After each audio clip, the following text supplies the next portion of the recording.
Hello and welcome dear friend, this is me Kumar Pankaj और भारत सूचकांक 2022 के इस धमाका वीडियो में स्वागत है। आज मैं कुमार और मटोलू आपको सिखाएंगे भारत सूचकांक 2022 कैसे याद किया जाए।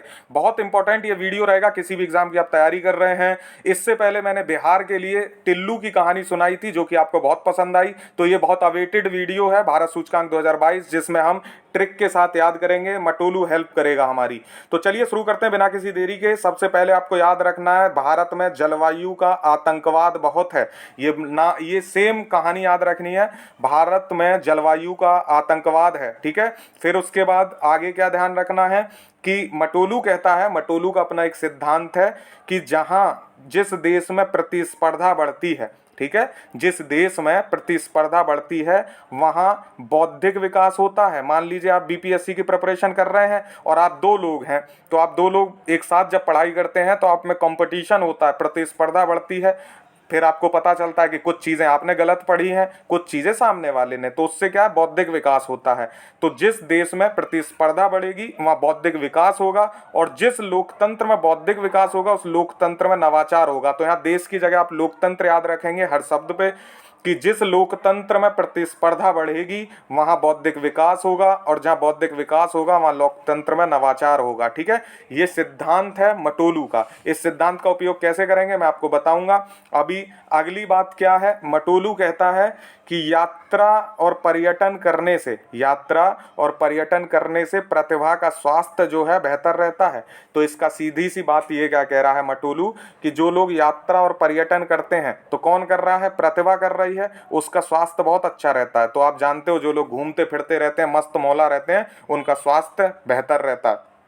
तो यात्रा और पर्यटन करने से प्रतिभा का स्वास्थ्य बहुत बेहतर रहता है, ये मटोलू ने कहा मुझे, ठीक है।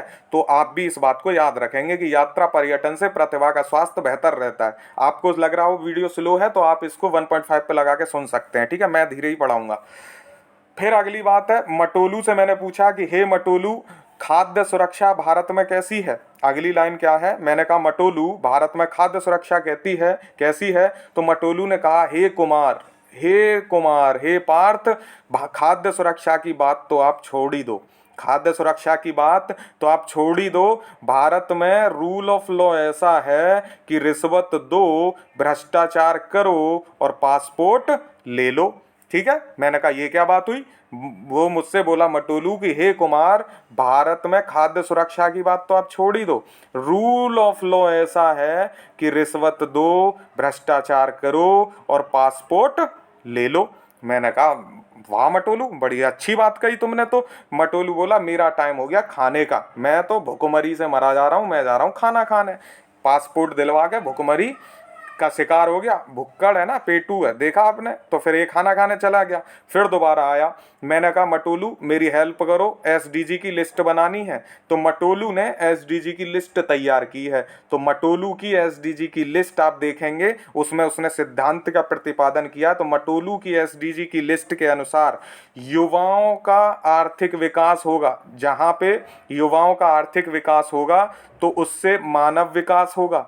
जब युवाओं का विकास होगा तो मानव विकास होगा, और जब मानव विकास होगा तो शांति आएगी, ठीक है। और जब शांति सबके मन में आ जाएगी तो फिर वो लैंगिक अंतराल को कम करने की कोशिश करेंगे, भेदभाव कम हो जाएगा लैंगिक आधार पे, क्योंकि सबके मन में शांति होगी तो लैंगिक अंतराल कम हो जाएगा। अब जब लैंगिक अंतराल कम होगा, भेदभाव नहीं होगा, तो प्रसन्नता का माहौल होगा, ठीक है। सब लोग प्रसन्न रहेंगे, लड़का लड़की सब खुश रहेंगे, ठीक है, मेल फीमेल सब खुश रहेंगे, तो प्रसन्नता होगी। तो ये बात प्रेस में छप जाएगी, न्यूज में बनेगी, ये बात अखबार छपेंगे कि भैया देखो कितनी प्रसन्नता है। अब जब ये बात प्रेस में छपेगी तो पर्यावरण को नुकसान हो सकता है, क्योंकि पर्यावरण क्यों नुकसान कैसे होगा, क्योंकि अखबार तो छपता है पेड़ के कटने से, तो प्रेस में न्यूज आएगी और पर्यावरण को नुकसान होने की संभावना बन जाएगी, ठीक है। अब इसी बात को हम कैसे अप्लाई करेंगे, तो क्रैकनाउ और मटोलू की शुभकामनाओं सहित अब आपको हम बताते हैं कि इसको कैसे आपने ट्रिक में डालना है। तो मैंने आपसे कहा कि भारत में जलवायु का आतंकवाद है, तो जलवायु 10, आतंकवाद 12, इनको बिल्कुल एक साथ ही याद करेंगे। और ये जलवायु क्या है, जलवायु प्रदर्शन सूचकांक है, इस पे हम अभी आगे बात करेंगे। तो जलवायु प्रदर्शन में भारत की रैंक 10 और आतंकवाद में 12। तो भारत में जलवायु का आतंकवाद है 10 और 12, ठीक है। उसके बाद आगे क्या कहा मटोलू ने कि जिस देश में जो बौद्धिक स्तर पे जो है कंपटीशन बढ़ता है, ठीक है, तो ये बात बौद्धिक संपदा में 43, लोकतंत्र और नवाचार में 46, ठीक है, ये याद रखना है आपको। तो बौद्धिक संपदा जहां बढ़ेगी वहां लोकतंत्र का नवाचार होगा ही होगा, ठीक है। प्रतिस्पर्धा पढ़ने से बौद्धिक संपदा जो बौद्धिक विकास होगा और लोकतंत्र का नवाचार होगा, ये बात आपको याद रखनी है, ठीक है। चलिए आगे देखते हैं यात्रा और पर्यटन। तो इसमें हमने क्या ट्रिक याद करी थी कि प्रतिभा का जो है यात्रा और पर्यटन करने से प्रतिभा का स्वास्थ्य अच्छा रहता है। तो यात्रा और पर्यटन में 54, प्रतिभा का जो वैश्विक प्रतिभा सूचकांक में 56 और स्वास्थ्य में 66। तो यात्रा और पर्यटन 54, प्रतिभा 56 और स्वास्थ्य 66, ठीक है। उसके बाद हम आएंगे, मैंने पूछा कि हे मटोलू भारत में खाद्य सुरक्षा कैसी है। तो मटोलू ने कहा खाद्य सुरक्षा की बात तो छोड़ दो, ठीक है। उसने कहा हे कुमार खाद्य सुरक्षा की बात तो छोड़ दो, भारत में रूल ऑफ लॉ ऐसा है, रिश्वत दो, भ्रष्टाचार करो, पासपोर्ट बनवा लो। तो 71, 79, 82, 85 और 87, 71, 79, 82, 85 और 87, 71, 79, 82, 85, 87। खाद्य सुरक्षा की बात तो छोड़ दो, रूल ऑफ लॉ ऐसा है, रिश्वत दो, भ्रष्टाचार करो, पासपोर्ट बनवा लो। 71, 79, 82, 85, 87 इजी है। फिर इसके बाद भुखमरी का शिकार हो गया मटोलू हमारा, तो खाना खाने चला गया। तो भुखमरी यानी हंगर इंडेक्स में भारत की रैंक है 101। इसको अलग से याद रखना है आपको क्योंकि वो ब्रेक पे गया था यहाँ। फिर मटोलू ने एसडीजी की लिस्ट बनाई और एसडीजी की लिस्ट में उसने कहा क्या, एसडीजी की लिस्ट मतलब 121। फिर उसने कहा कि जिस देश में युवा यानी युवाओं का विकास, ठीक है, युवा की बात हुई तो युवा मतलब होगा युवा विकास सूचकांक। फिर हमने कहा था युवा का आर्थिक विकास, तो आर्थिक विकास सूचकांक। और फिर हमने कहा था कि वहां मानव का विकास होगा, ठीक है, युवा विकास सूचकांक, आर्थिक विकास सूचकांक और मानव विकास सूचकांक। यहाँ मानव विकास आपको जोड़ लेना है। अगर ट्रिक में कहीं भी कुछ भी छूट गया है तो आप ट्रिक के अकॉर्डिंग उसको सेट कर लेना। मैंने बताई ट्रिक पूरे की है, लेकिन कई बार लिखने में इतना सारा हमसे भी गलती हो जाती है, तो यहाँ मानव विकास सूचकांक को भी आप ऐड कर देंगे, ठीक है।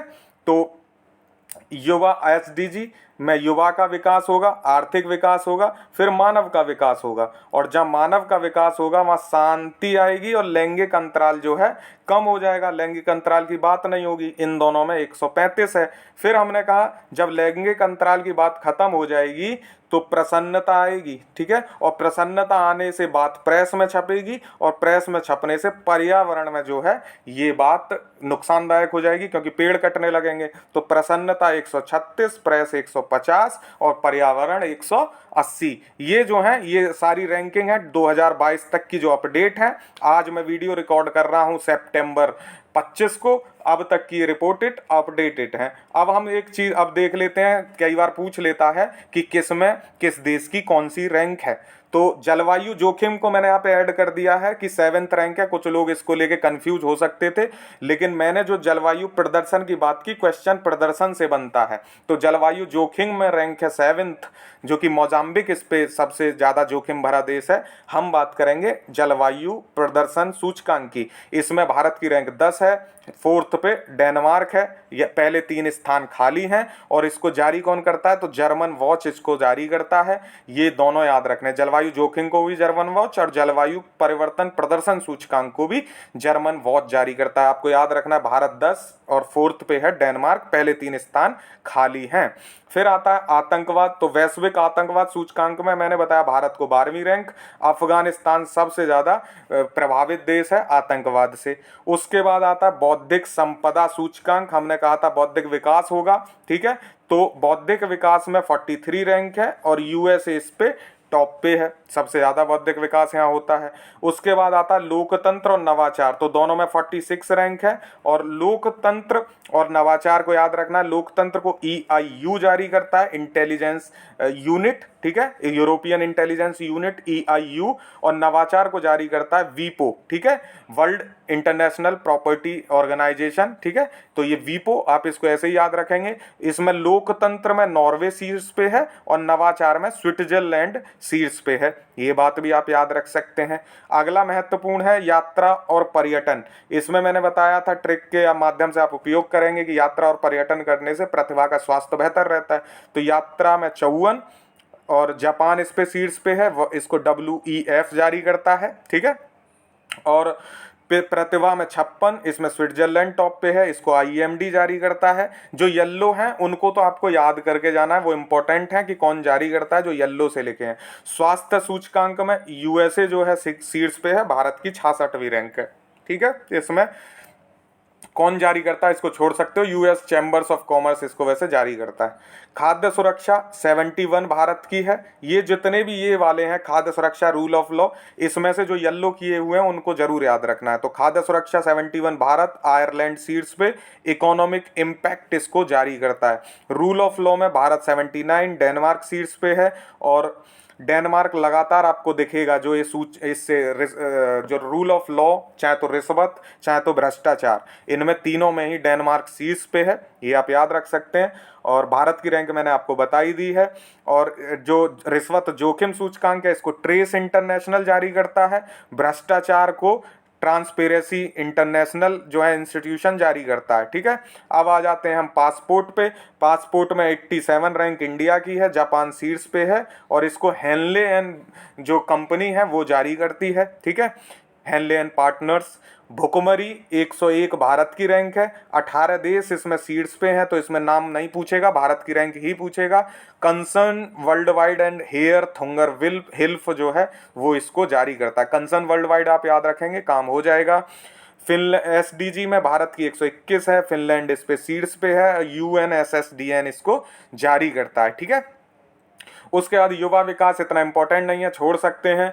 आर्थिक विकास सूचकांक जो है इंपॉर्टेंट है, 131, इसमें सिंगापुर टॉप पे है। हेरिटेज फाउंडेशन जो है इसको जारी करता है, ये याद रखना है आपको। शांति और लैंगिक में 135 है, आइसलैंड इस पे शीर्ष पे है।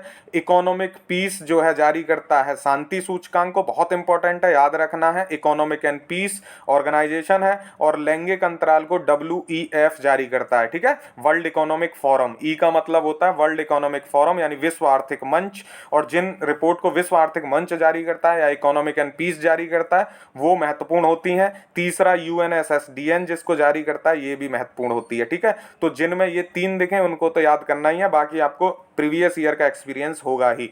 प्रसन्नता में भारत की 136 है, और फिनलैंड जो है इसमें टॉप पे है, फिनलैंड प्रसन्नता, ठीक है, UNSSDN इसको जारी करता है। प्रेस में 150 भारत की है, नॉर्वे शीर्ष पे है। रिपोर्टर्स विदाउट बॉर्डर जो है इसको जारी करता है।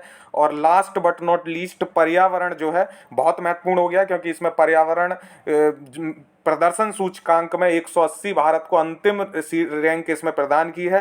भारत ने इस पे जो है ऑब्जेक्शन भी लगाया है, डेनमार्क शीर्ष पे है। वर्ल्ड इकोनॉमिक फोरम यानी विश्व आर्थिक मंच इसको जारी करता है। तो पूछ सकता है, बहुत संभावना है इस बार पर्यावरण प्रदर्शन सूचकांक को पूछे जाने की। इसमें भारत की 180वीं रैंक है, डेनमार्क इस पे शीर्ष पे है, और वर्ल्ड इकोनॉमिक फोरम यानी विश्व आर्थिक मंच इसको जारी करता है। पर्यावरण प्रदर्शन सूचकांक और जलवायु जोखिम सूचकांक से बिल्कुल कंफ्यूज मत होइएगा, जलवायु प्रदर्शन से, ठीक है। जलवायु प्रदर्शन है 10वीं रैंक और पर्यावरण प्रदर्शन है 180 रैंक, दोनों में बहुत डिफरेंस है। नाम प्रदर्शन है बट एक जलवायु का प्रदर्शन है और एक पर्यावरण का प्रदर्शन है, ठीक है। ये बात आपको याद रखनी है। वीडियो पसंद आया हो तो शेयर कर दो ताकि मटोलू फेमस हो जाए पूरे यूट्यूब पे। और कुछ आपके डाउट हो, क्वेश्चंस हो, कमेंट बॉक्स खुला ही है। All the best for your upcoming exam from my side and मटोलू साइड एज वेल।